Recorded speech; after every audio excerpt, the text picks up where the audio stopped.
কেমিক্যালে ভেজাল কেন করা হয়? বুকে হাত দিয়ে খুব কম সংখ্যক কারখানার মালিকই বলতে পারবে যে 2 বছর, 5 বছর, 7 বছর আমি একই ব্যক্তির সাথে ব্যবসা করি। আজকে ওনার সাথে ব্যবসা করে, কালকে ওনার সাথে, পরশু ওনার সাথে। ব্যবসা করা এটা খারাপ বিষয় না। নতুন নতুন কাস্টমার মানুষ যাবে, ব্যবসা করবে, এটা ভালো। কিন্তু বিষয় হলো, একটা ব্যবসায়ী যখন একটা জায়গাতে একটা পণ্য দিল, 50 লাখ, 1 কোটি, 2 কোটি টাকার পণ্য দিল, 6 মাস 1 বছর ব্যবসা করার পর ওই টাকাটা আটকে যায়। পর উনি হচ্ছে অন্য একজন সাপ্লায়ার থেকে পণ্য নিচ্ছে। যেই ভদ্রলোকের 1 কোটি 20 লাখ টাকা, 2 কোটি টাকা আটকে গেল, উনি কি ওই টাকাটা রিকভারি করতে পারতেছে না? পারতেছে না। হ্যাঁ, উনি আবার এটা বাঁচার জন্য রিকভারি করবে, কিভাবে করবে?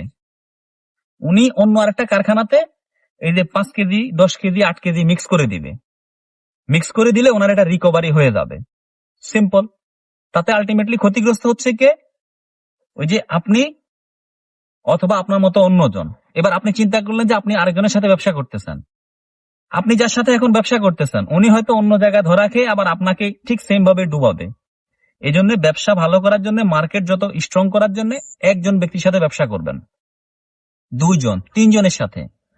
প্রতি 6 মাস, 3 মাস অন্তর অন্তর যদি আপনি লোক চেঞ্জ করেন, তাহলে 6 মাস, 9 মাস পর আপনি ভালোভাবে ধরা খাবেন এবং ভালোভাবে ডুববেন।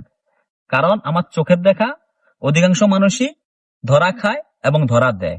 এখন আপনি চিন্তা করেন, আপনি কাউকে ধরা দিবেন, এরপর আপনি ধরা খাবেন কিনা।